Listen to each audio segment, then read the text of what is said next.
beer, it's good for you.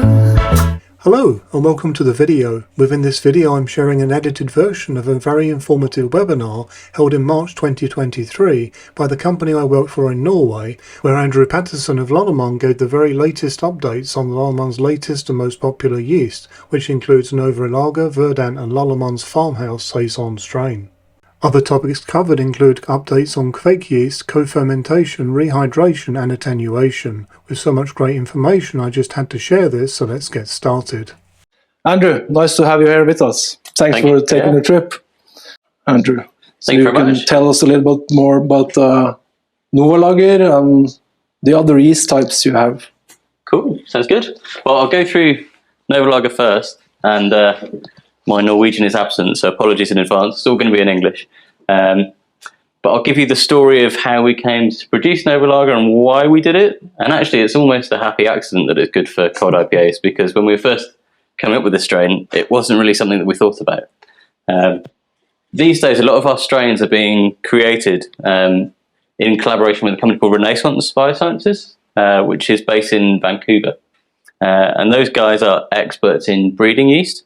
So what they do is they take yeast and they put them in like pretty nasty conditions and force them to create spores, which are kind of like eggs for yeast, right?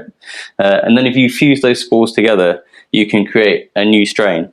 So Norway Lager is actually really unique in that it's a type 3 lager yeast, which sounds really technical and boring. But we're going to kind of nail down and tell you what that actually is and why it's kind of interesting. So one of the nice things about being able to breed yeast is that you can have objectives, right? If I go out into the environment and look for yeast, then I'm going to just find a yeast that's already existing and it works in the way that it does just because that's how it's evolved. But if we're going to create a strain, then we can actually have a list of objectives that we want to hit, and we can aim to hit those when we create the strain. So these are kind of what we were looking for with the Norway Lager. And the reason that we were looking for these things is because we've noticed actually first in the homebrew world and then now kind of following on in the commercial world is that lager is really big. Probably about 2 or 3 years ago, we saw these conversations going on about pressurized fermentation and lager yeast in homebrewing. And that's now kind of followed on to being big in the commercial brewing world as well. So that was kind of the idea behind producing Norway Lager. And there's a lot of little breweries out there, right, that aren't very well set up to create a traditional lager. So they might not have the ability to control their fermentation temperature, and they almost certainly don't have hundreds of really big conditioning tanks that they can leave the yeast in or the beer in for like 2 months, 3 months. So we wanted something that could kind of mitigate all those issues and still produce really good lager. So this is our list of things that we want. So a really wide range of temperatures that you could use. So traditionally lagers fermented between 9 and 14 degrees. It's great, but it's quite slow. So we wanted to speed that up by allowing it to ferment at different temperatures. We also didn't want it to produce any sulfur. So one of the things you get with lagers, it's quite common for this to be a little bit there, but you get quite a lot of H2S production, which is the rotten egg flavour. And you have to wait for that to disappear. It's very volatile, so it leaves eventually on its own. But if you don't produce it at all, then you can produce that lager much quicker. We also wanted it to have low diastole production abilities. So again, when you're producing lager, one of the reasons you leave it for so long is because you need to leave the yeast time to reduce down the diastole that's been created during fermentation. That's kind of a buttery flavour, and it's generally not desired except in very special circumstances. So Pilsner Urquell, for instance, is meant to have a little bit, but most of your lagers are not. So we wanted to have a yeast that will produce less of that. At the same time, we don't want it to be like everything else, so we want it to be quite unique. Is it a crossed strain? Is it crossed with any others? It is, yeah. We'll come on to that. Okay. So, this is where I'm going to talk about type 2 and 3 lager yeast. So, lagers have got quite an interesting genetic history. I'll try and be very quick about it, but they've evolved from a hybridization event, so 2 yeasts coming together to form a new species. And one of those is Saccharomyces cerevisiae, which is the ale strain that you use for brewing fermentation all of the time. And the other is a wild yeast called Saccharomyces eubayanus, which nobody had ever heard of until about 2011, which is when it was discovered living in the wild in South America. And nobody really knew how that hybridization event happened. But the wild strain is quite often associated with oak trees, so it's quite likely that it happened in a brewery environment, in a fermenter that was made of wood, and that strain happened to be there. So that initial event created this new strain, Saccharomyces pastorianus, which is lager yeast, which I'll call it that from now on to make it easier. So lager yeast has two distinct types, right? Type 1 and type 2. Type 1 is the original Carlsberg yeast. Nobody uses it for anything. Commercially, it doesn't really exist out there, right? All the yeast you'll buy on the market for lager production are type 2 lager yeasts. They are characteristically lager yeasts. They create sulfur, create diastole, they ferment slowly at cold temperatures. And in modern times, with modern biotechnology, we start to look at whether we can improve that and whether we can do something better. So what we've done here is we've created a type 3 lager yeast. So what we've done is we've taken this lager strain here, which contains some of the wild genetic material, which is in green, and some of the ale yeast genetic material, which is in white. And then we've forced it to form spores or eggs, and we've forced those spores to mate again with an ale strain. So this is the ale strain on top left here, this American one. And at the same time, we've incorporated into that strain a technology that means it can't produce H2S, so it can't produce the rotten egg flavour. And in forcing those two spores to mate together, you create a new lager strain, which we're calling Group 3, which is essentially a lager strain that contains a slightly greater proportion of ale genetic material than a wild lager yeast would, right? So it comes with advantages of having slightly more ale genome in there than lager yeast genome.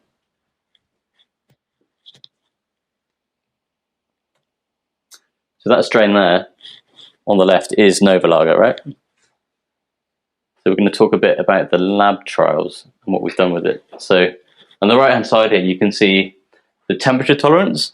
Now, different yeast strains like to grow at different temperatures, right? And one of the ways that you can differentiate an ale strain versus a lager strain is the maximum temperature of growth, so how hot it can survive at.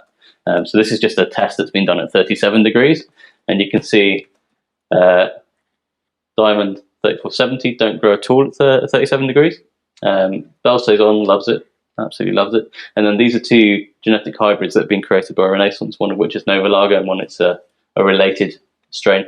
And they all grow quite nicely at 37 degrees, which just indicates the level of temperature tolerance. On the left-hand side, you can see this graph here that shows how they ferment at different temperatures. So we've done 15, which is probably around where most people are using this strain, and then 20 and 25. And you can see even at 15, your fermentation is still done by around this point here. And if you're going up at 25, it's done within like 2 to 3 days. One of the things I had mentioned before when we were talking is that actually you can use it at quite high temperatures without that much in the way of downside. So the flavours that it produces, even when you start to get really hot, don't really change that much. We'd still probably recommend going on the lower side, so like 15 to 20. But if it does get up to 25, it's unlikely to give you those kind of really hot flavours that you would get in a normal ale fermentation.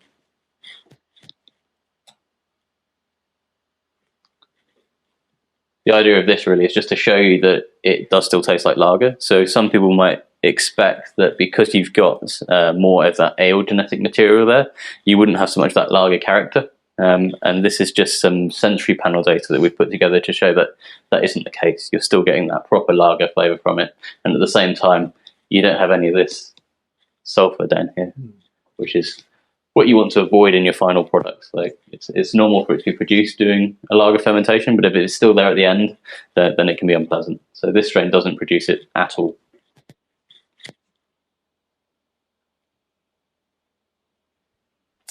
This shows the fermentation speed as well versus a regular type 2 lager yeast. So this is your type 2 in orange here. And you can see even after 300 hours, it's still not done fermenting, whereas the Nova Lager is done around here. And I've got some commercial data from breweries more recently that shows that it ferments in about half the time.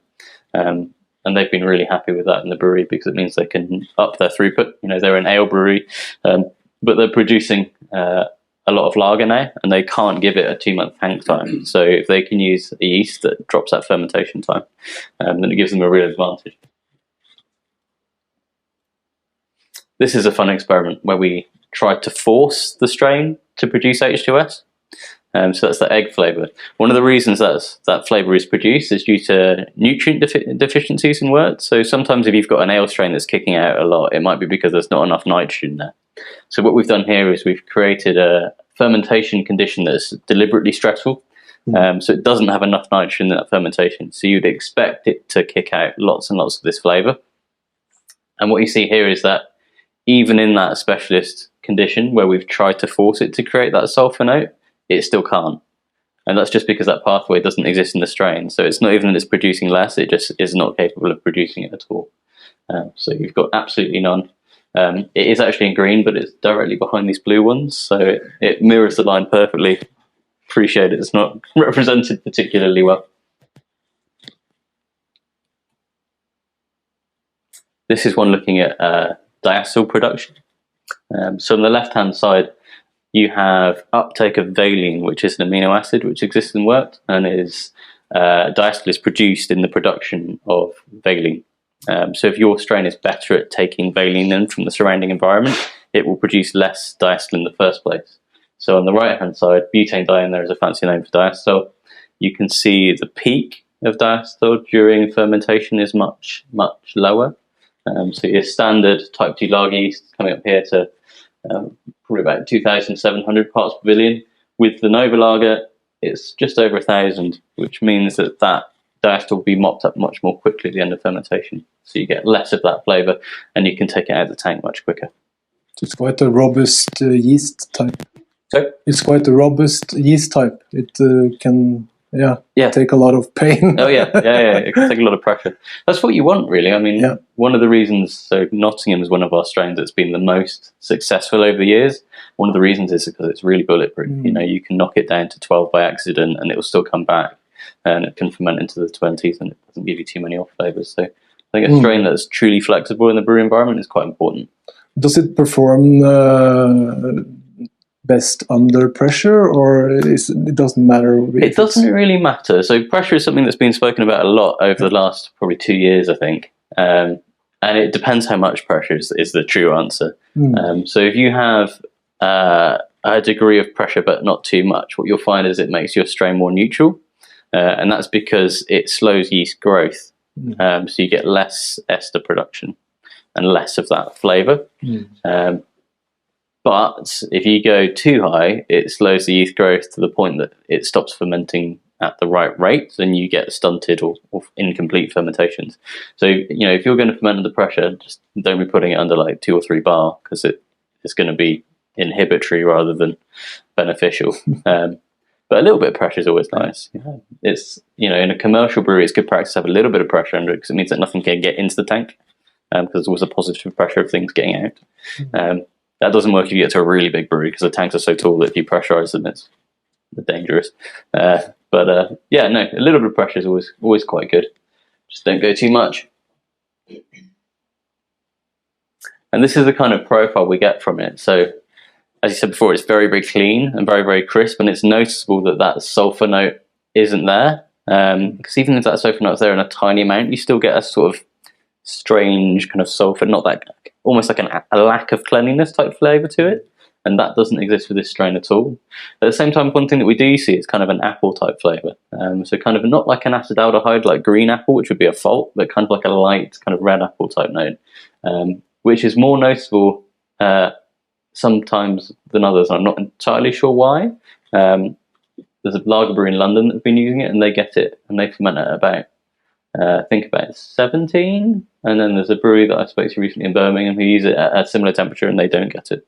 So we're not sure where that's coming from, but it's quite a nice flavour, to be honest with you. It's certainly something that I'd quite welcome in my lagers.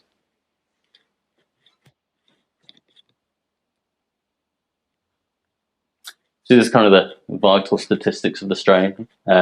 So group 3 lager yeast. The attenuation range is pretty standard for a fully attenuating yeast.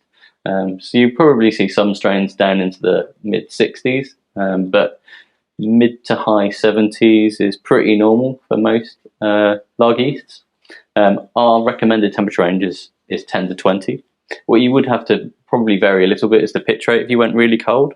So if you're going in at 10, we might recommend that you use a slightly higher pitch rate than if you're going in at 15.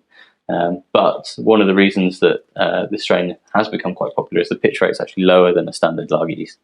And the reason for that is because it dries better and it grows faster in our propagation systems because it's got more of that ale yeast genome in it. Still has quite a high alcohol tolerance, so if you wanted to do a 13% cold IPA, you could. Not sure I'd recommend it. And, you know, at that alcohol content, you're going to have these high pitch rate as well. We also have looked at its biotransformation abilities. So I don't know if you guys know much about biotransformation abilities, but it's basically the tendency of yeast to release bound hop flavors from hops. So you can end up with an increase in hoppy flavors. This one we think has got quite a high level of beta-glucosidase activity, which releases flavors like linalool, which is like a classically hoppy character. There's two types of biotransformation, but I won't really go into that. But we think it's quite good for that as well. So all in all, it's been quite successful, and you know it was originally designed as a lager yeast, but it works really, really well for cold IPA. And I think this year, if it's not the year of lager, it's going to be the year of cold IPA. So I think it's going to be a really successful strain for us. Yeah, lager is really in the wind. It's massive. American lagers, hybrids, and I've seen, I think, at least in the market in which I work most of the time, we had before COVID, we had a lot of breweries that didn't do core ranges, so that every beer that they did was a special. But during COVID, they sort of needed to build a bit more brand loyalty, and they needed to make the same beer more than once so that people would keep coming back, because they weren't at the pubs. You know, they weren't able to try something new on the tap wall every time. And I think that has really led that shift towards lager, IPA, pale ale. Have you heard about any that has been co-fermenting with the yeast? What, down at 10? Yeah, I mean the Nova lager and another yeast. Certainly the Nova lager, yeah, absolutely. Yeah, there's been people going down to 10, 11 degrees with it. And it works like slower than it would do at 15 or 16. Yeah. But it's still a very successful fermentation. I think somebody did a Baltic Porter with it at that sort of temperature, which is a nice style. Yeah. So next I'll talk about our Farmhouse strain, which is something we released, I think it was maybe a year ago now, we did the Farmhouse.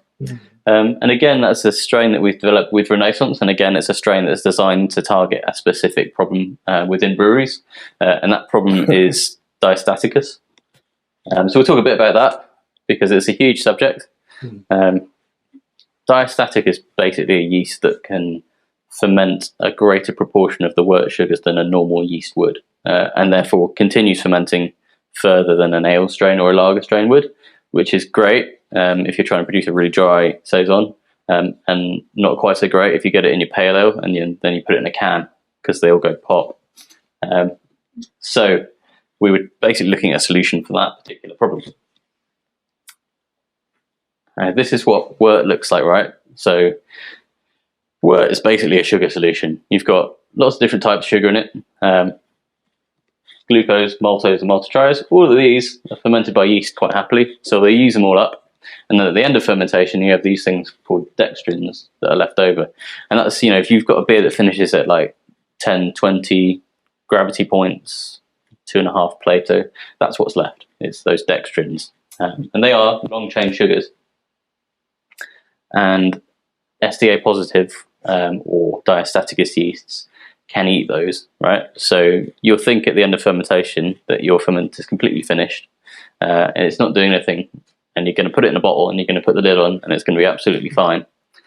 With these beers, what you see is a continued gravity drop. So this is a comparison of a diastaticus strain in orange versus a standard strain in blue, and you can see it keeps ticking down, and while it continues ticking down, it's creating carbon dioxide, which means it's pressurizing the container. And then eventually the container gives up. So if it's a can, it'll probably go at the seam and it'll split and it'll start leaking. If it's a bottle, if you're lucky, it'll go at the crown. But if you're unlucky, you might break the bottle, which is a problem for breweries, right? Problems related to lawsuits, that sort of thing. So what we really want is a saison strain that doesn't do that. You still want the flavour from the saison, because it's a nice flavour, but you want to limit the potential for accidents in your brewery, particularly now that everybody's got their own canning line. So you want to keep that out of your canning line. So this is a strain that we created with that in mind. And it's an SDA negative, so a Diastatic negative Saison strain, which also doesn't produce sulfur. And that was a bit more complicated to produce because one of the first things we needed to do was include this sulfur reducing characteristic within a strain. But that strain also needed to have efficient utilization of brewery sugars. Because quite often these strains, these Saison strains, they don't ferment malted triose, which is the 3 glucose unit sugar, that one. They don't ferment that particularly well unless they're SDA positive, so that unless they're diastatic. So if you knock out that characteristic, sometimes they just don't ferment very well at all. So you need to find a strain that ferments well, even without that characteristic. So that was the first stage, was to create this strain here with a very exciting name of BBY571, which can't produce sulfur and also is able to utilize malted triose quite effectively without the SDA characteristic. So that was the first stage in the breeding program. They then had to breed that with a natural Saison strain. So you take in the flavour production abilities of that Saison, but at the same time you remove the ability to ferment those longer chain sugars. So it's quite a long process. You've basically got 3 lines, three crosses, and each one of those crosses will probably produce between 25 and 50 different strains, all of which then need to be tested. So it's quite a lot of work in the laboratory to create something new. So this here, Parental lineage, probably represents like, I don't know, 50 different strains, of which we eventually chose this one.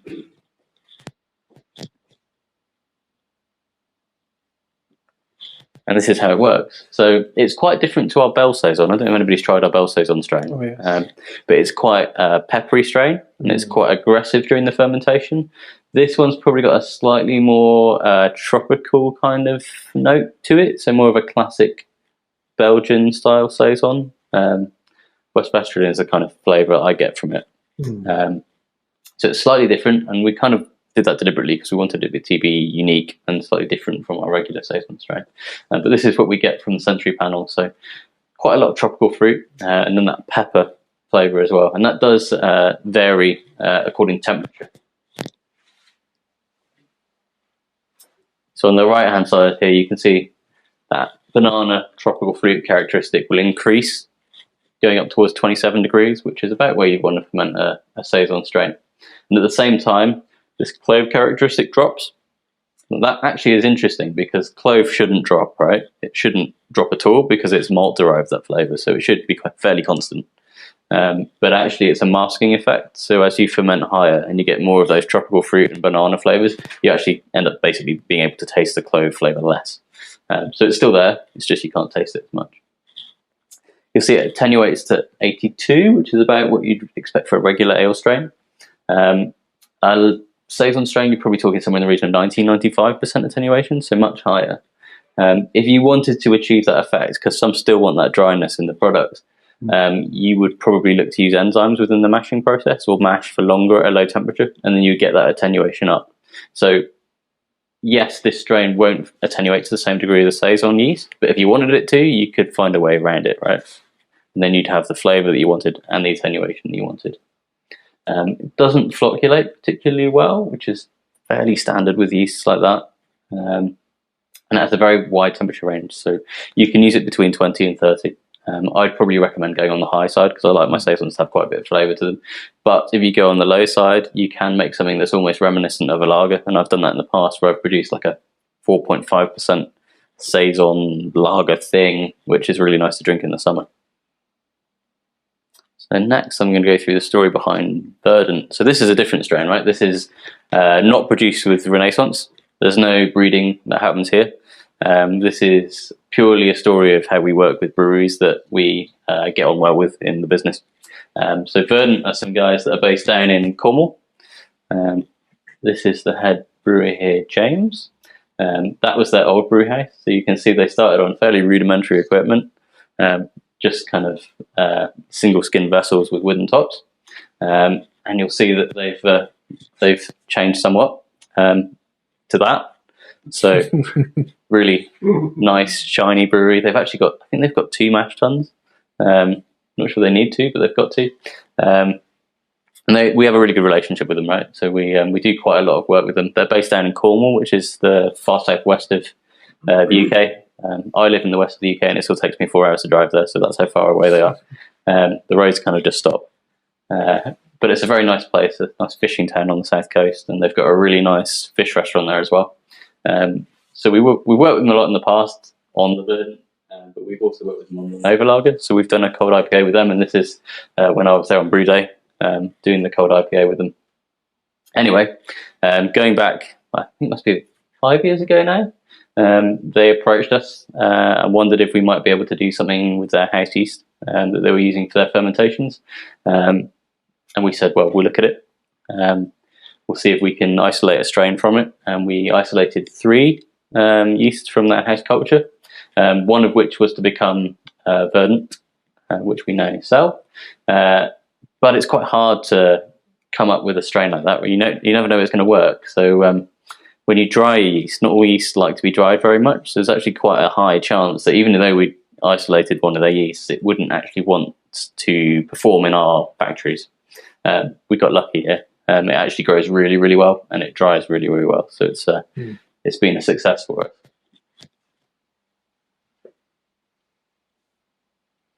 It's got quite a unique kind of character. Very kind of mango-y, plum kind of flavours to it, quite citrusy, but it also seems to do something with the mouthfeel. So I don't know if anybody's had a Verdant beer here, but they tend to be quite full in the mouth. And part of that is probably the water treatment they use and the malts that they use in their grist. But the yeast probably has an impact on that as well. We're not entirely sure of the mechanism, but Verdant seems to create this really nice kind of mouthfeel to it. That's what their beers look like if anybody's not had one there. Kind of very hazy, very craft. Tastes great.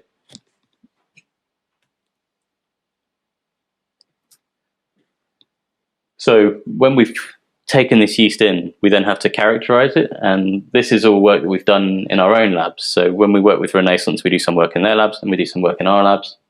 This is all done in-house. Lallemand has labs at the National Research Council of Canada in Montreal. We've got a beer lab there, and we've got 4 or 5 guys in R&D and then lots of students that help them.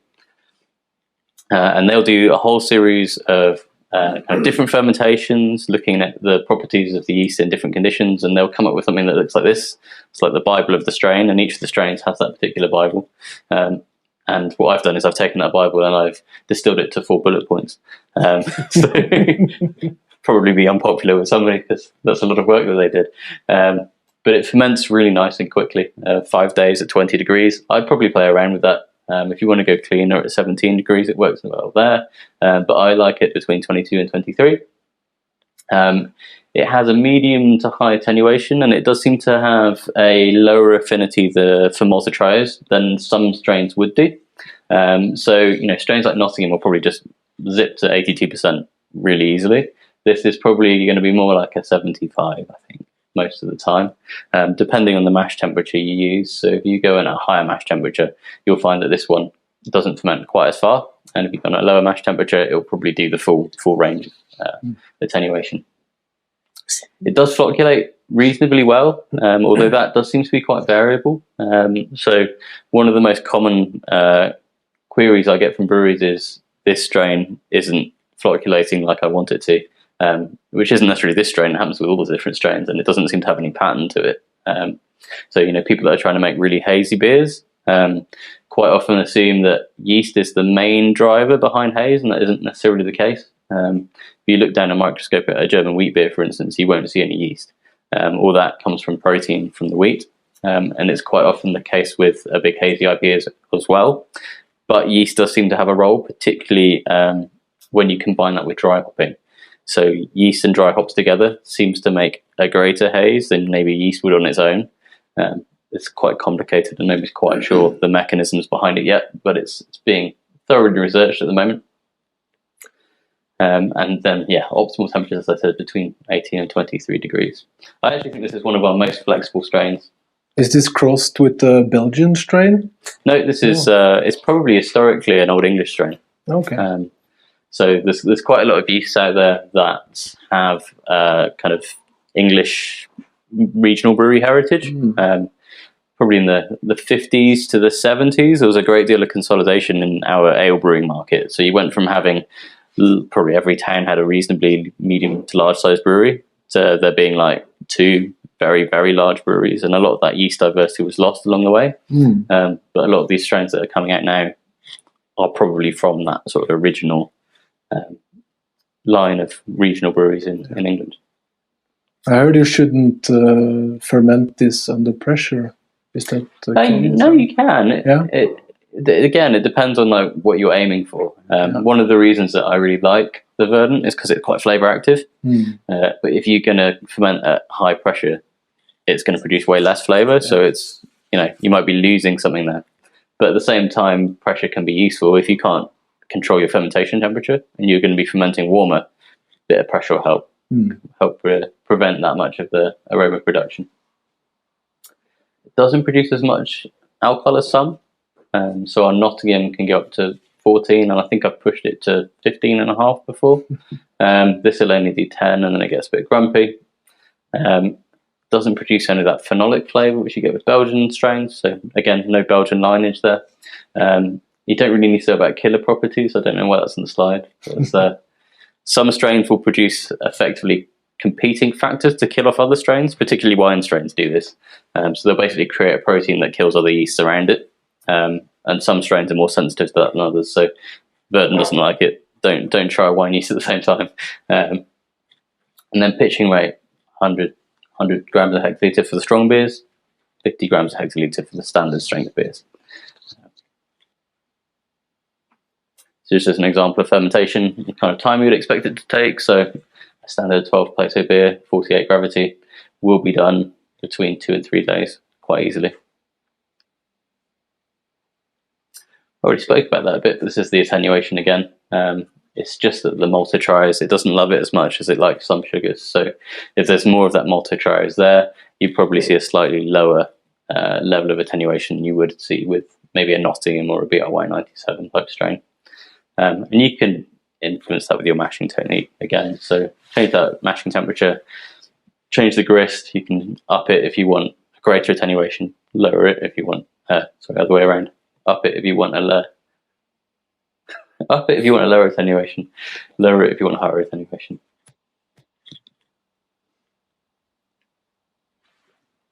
This is the results of our Sanitary panel. So you get these really nice kind of tropical flavours, apricot and peach.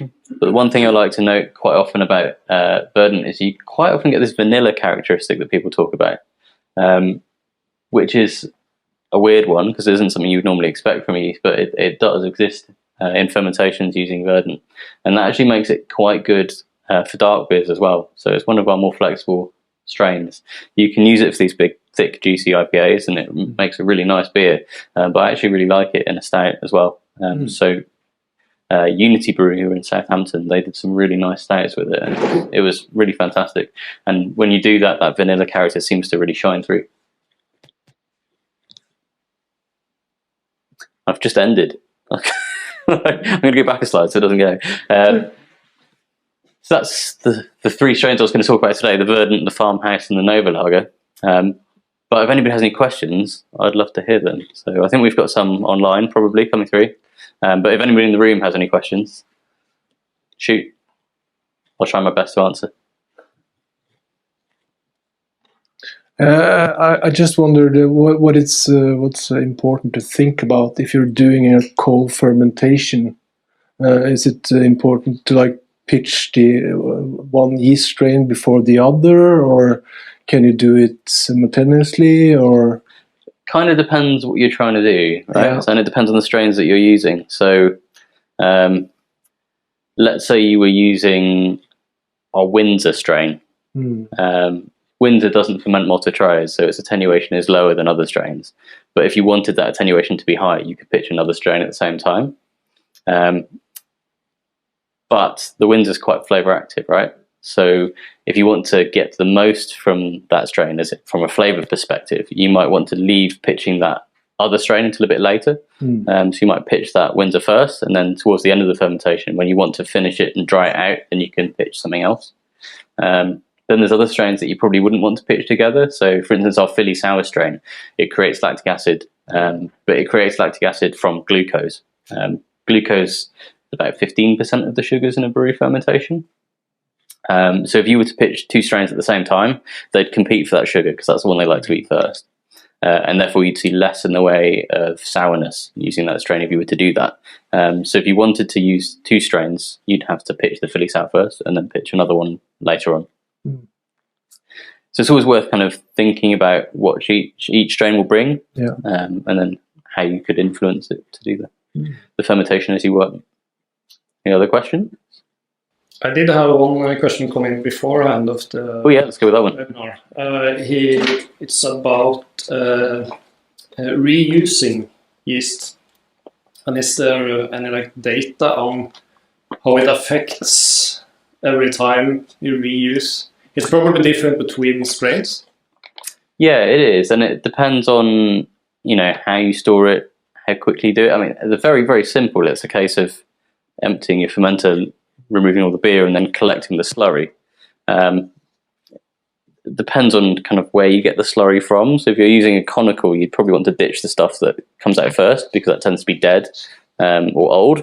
And then you want to take the stuff above that, but you'd want to stop before you get to the stuff that's really young and mutated and weird.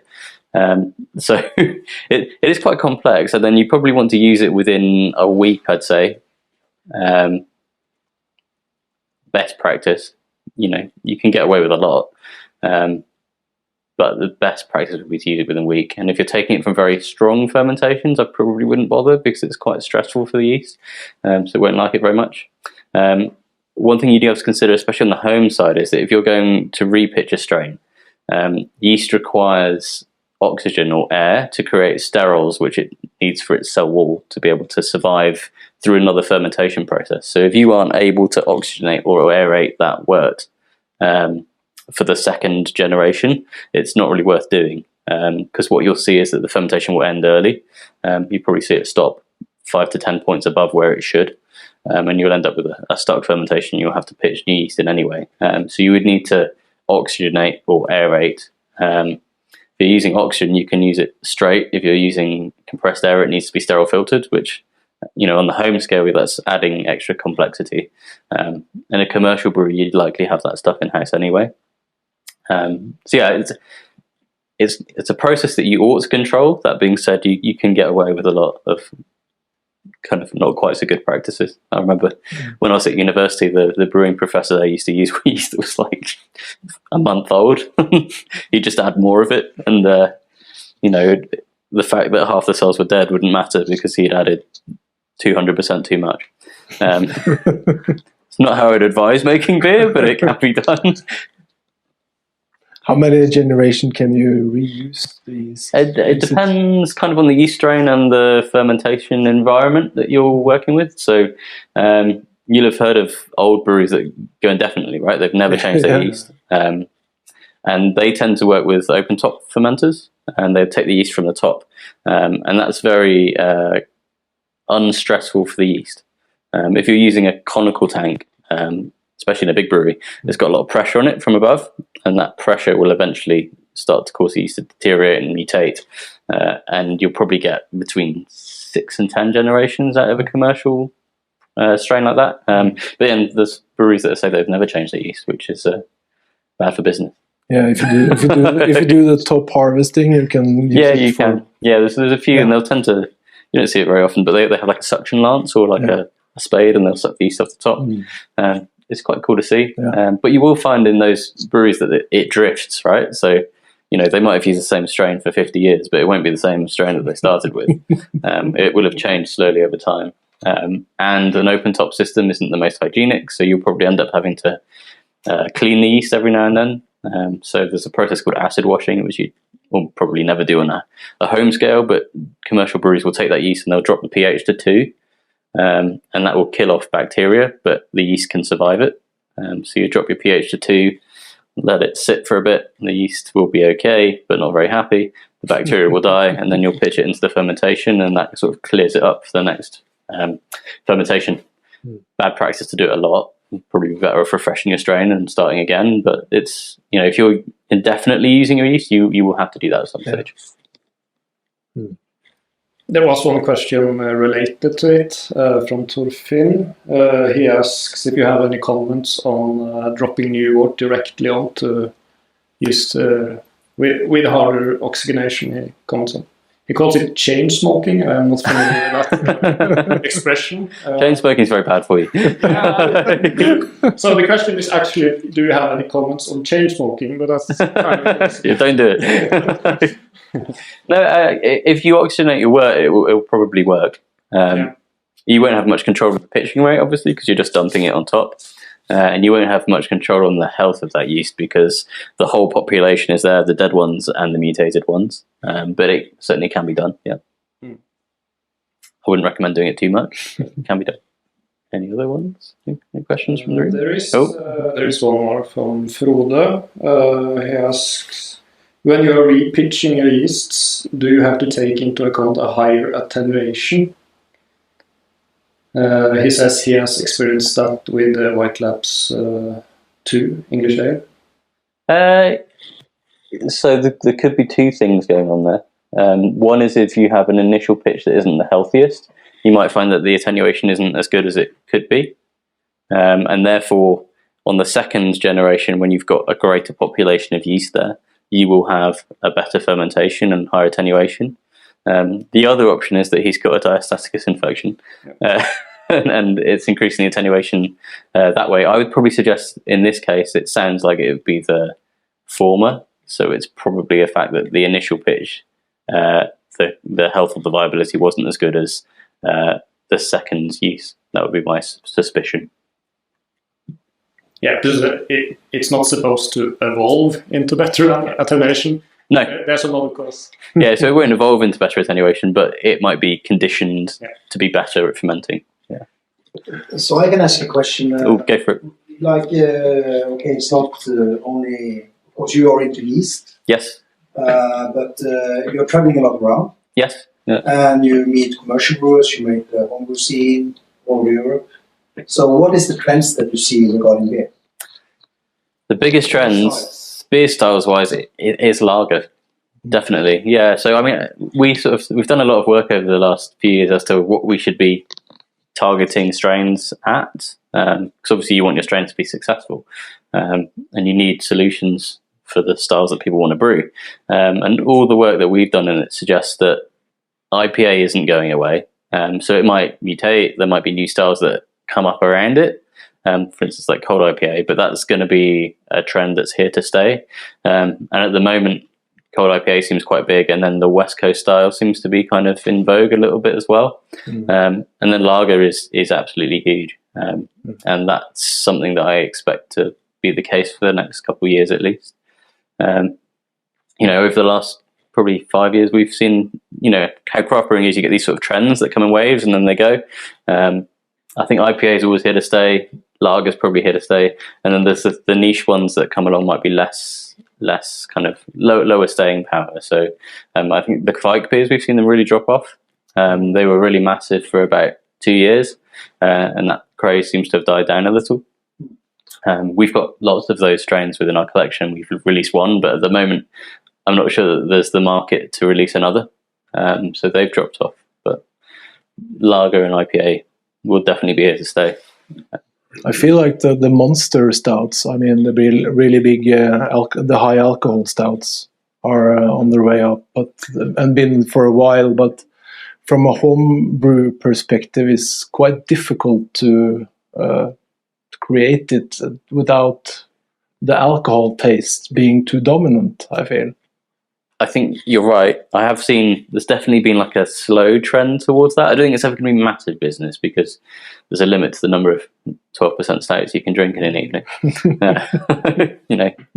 For some people anyway.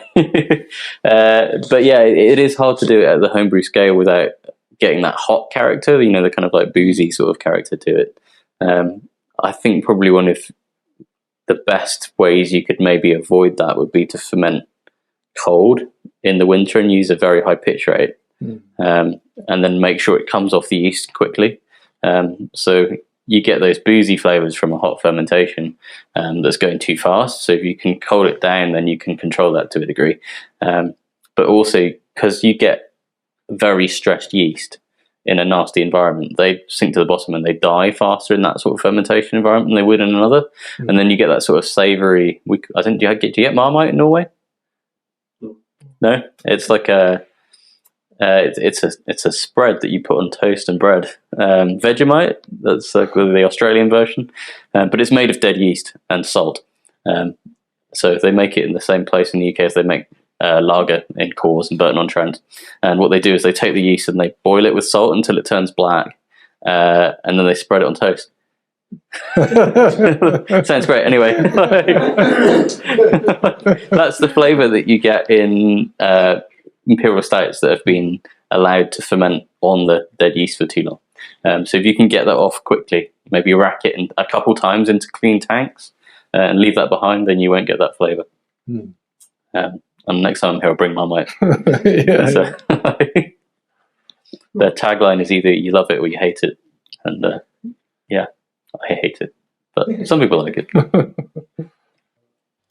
One question here asks about your opinion about rehydration on yeast. Okay, yeah, that's a question we get a lot, and we have since I joined the company. So the quick answer is you probably don't need to. The long answer is that the rehydration process was originally developed probably like 20, 30 years ago. And when it was developed specifically for wine yeast, not for brewing yeast. And when people started making dry brewing yeast, they automatically just used that procedure because they were like, this is what you need to do to create yeast for a wine fermentation. In reality, the differences between wort for brewing fermentation and a wine must from grapes is that they're completely different. Wine juice is like basically just fructose with some trace elements and not much else. Brewer's wort has lots of complex sugars, it has proteins, it has vitamins, it has minerals. So really what you've got in a brewer's wort is a quite nice rehydration environment. So if you dump yeast into a brewer's wort, it doesn't immediately scream and die. It usually quite likes it. So in a brewery wort, you don't really need to rehydrate. And what we find is if you do a side-by fermentation with one that's rehydrated and one that's not, it doesn't really make any statistical difference at all.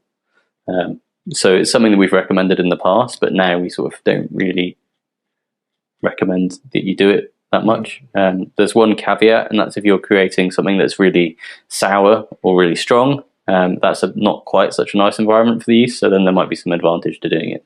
But for the most part, you don't really need to. So how did you end up in Lallemand? Oh, yeah.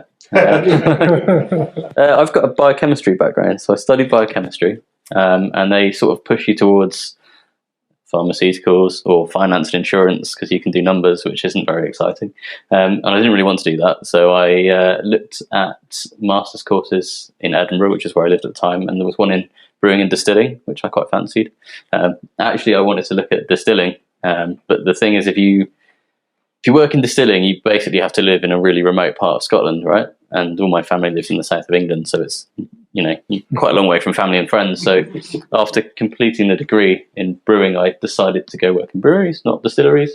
And the first brewery I decided to work at actually was in a remote town in Scotland called Brewdog, which is on the northeast coast of Scotland. Actually in the town at the time called Fraserburgh, which is a fishing port with not much going on. And I was there for a year. But my wife lived in the south of England and wasn't very keen on that arrangement, so I was there for about a year, and then I moved to Darkstar, which was one of the first wave of UK craft breweries. I think they started in '94, and I was there for 6 years before starting at Lallemand in 2018. January 2018 I started at Lallemand, and I've been there ever since, first covering the UK market and now covering the UK and Ireland and the Nordics as well.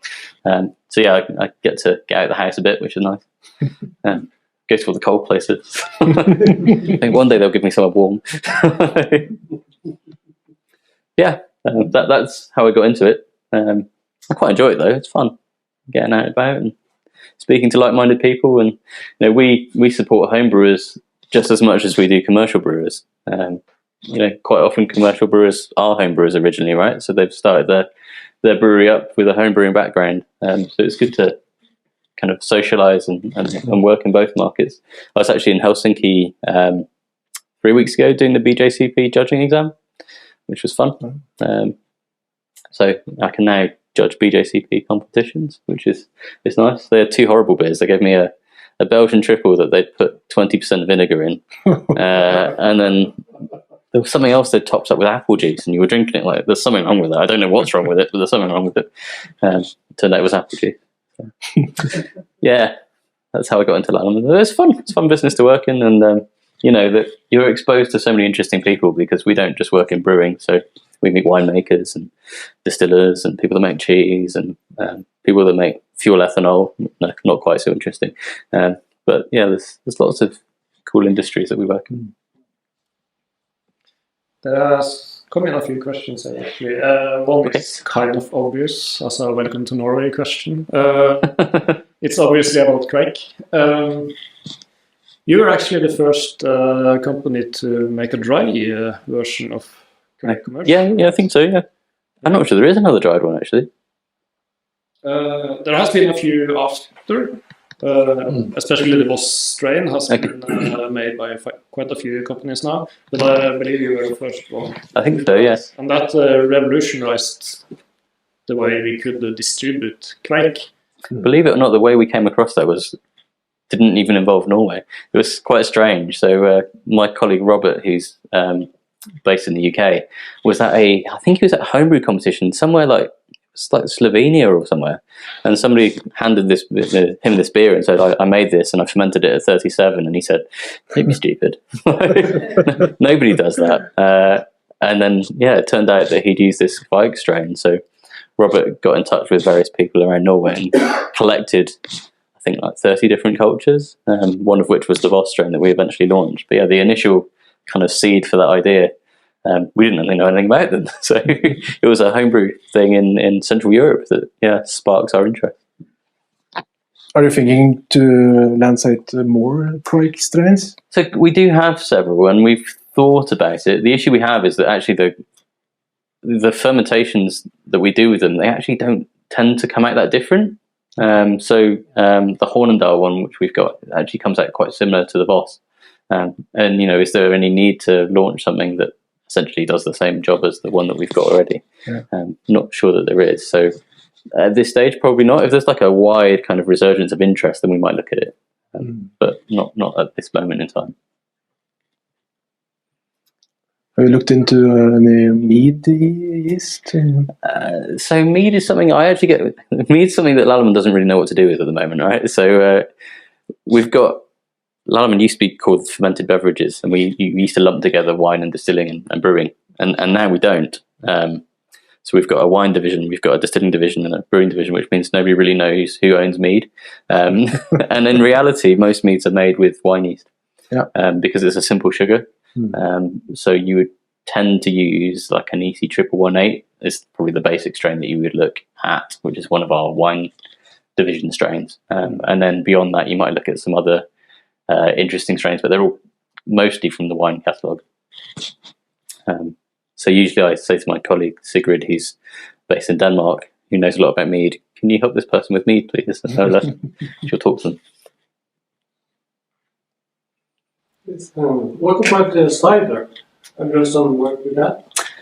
Again, ciders, you'd actually class it as an apple wine, because of the medium. The sugars are very different, right? So it's all fructose, which is wine yeast business, effectively. You can use brewing yeast for it, and they do work well. They might lend something to the fermentation that a wine strain might not, but classically and historically, there'd be wine strains. And even in like a wild fermentation, you'd probably test the yeast and find that it's more similar to a wine strain than it would be to a brewing strain. I actually make my own cider, and I use the ICVD 47, which is a Lallemand enology strain, which is quite nice. And then occasionally I get really high acid apples, so I use another one which reduces the acidity during fermentation, and the name of which will come to me. I forget at the moment, but it will come to me. Yeah, it's quite clever. The main acid in cider fermentations is malic acid, and it will convert it actually into alcohol, so it reduces the acidity in your final product. So, useful. How do you recommend adding the yeast to the water? Just spray it on top? I would sprinkle it on top, yeah. Sprinkle it on top. That is the best way to do Yeah. it. Don't Yeah. stir it in, don't mess with it. The problem with rehydration is quite often you just end up making a mess. That's what I find anyway. So you sort of, it foams up and you spill it, or yeah. Whereas if you just sprinkle it on top, then it's never going to be a problem. It's actually that easy. I used to try and rehydrate kind of 6 kilos at once, and it'd be everywhere. It was a nightmare. It's one of those things. I think the practicalities of a commercial brewery means if you're using more than a brick, rehydration becomes a total pain. A question for me. We talked with you a bit earlier here, and tell us a little bit about Lallemand. It's actually a huge company. How many employees? So I think it's around 5,000 now. Yeah. Yeah. These are different divisions. Different divisions, yeah. So it's kind of set up as almost like separate businesses, right? So we have company-wide meetings where you'll meet people from different divisions, but for the most part, we're separate. So I work with the brewing team, which is probably less than 100. But then the really big divisions are distilling and biofuels. So in South America, they do a lot of production of ethanol for cars. So they don't use petroleum, they'll use bioethanol. And that's a really big business. And then baking's huge. So we have quite a lot of baking factories around the world. Distilling, I think we've got, must be business in every continent, I would think, because we've got businesses in South Africa, in Asia, Australia. So yeah, we're pretty global these days. So. Huge Christmas parties then. Yeah, no, the brewing team's only small, so we tend to have one kind of company meeting a year. In the past, we've done it in Vienna, which is where our yeast factory is. So you can go and see the yeast factory at the same time, and actually it's a really good place to visit because I don't know if anyone's been to Vienna, but the big lager there is Otterkringer, and it's on the same site as our yeast factory. So if you go to the yeast factory, you can go next door to this giant lager brewery and drink it fresh from the conditioning tanks. And rumour has it there was once a pipe that went into the yeast factory and you could draw it off yourself, but I don't really believe that. And it also has a microbrew attached to it. So on the top floor they have, it's actually a tank. So yeast is grown on molasses, and this is an old molasses tank that they've chopped the sides out and turned into a building. And on the top floor you have brewing, and on the middle floor you have fermentation, and on the bottom floor you have a bar. So if you ever go to Vienna, go to the Otterkring Lager Brewery and go to the little microbrewery next to it, and that's right where our yeast factory is. Nice place to visit. We also produce little bits in other plants around the world. So we've got the Saison yeast is produced in Germany because you want to keep the diastatic yeast away from your regular yeast. So that's produced in Passau in Germany. And then we do bits and pieces at Felixstowe in the UK, which is not such a pretty factory. It's kind of in the docks. Ships come in and unload the molasses, and then they make yeast, mostly for the distilleries actually, so it mostly goes up to Scotland. But the one in Vienna is pretty worth going to. Thank you very much, Andrew, for coming up to us. Yeah, I hope it wasn't too boring. Informative.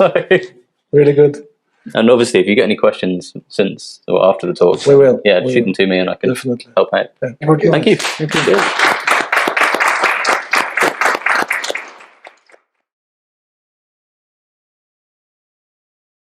I do hope that you found this video useful, informative and interesting. If so, why not consider liking and subscribing? For further support, you can join the channel's Facebook group, and if you would like to support the channel, then check out the channel's merchandise store, as all profits go back into the channel. Until next time, happy brewing!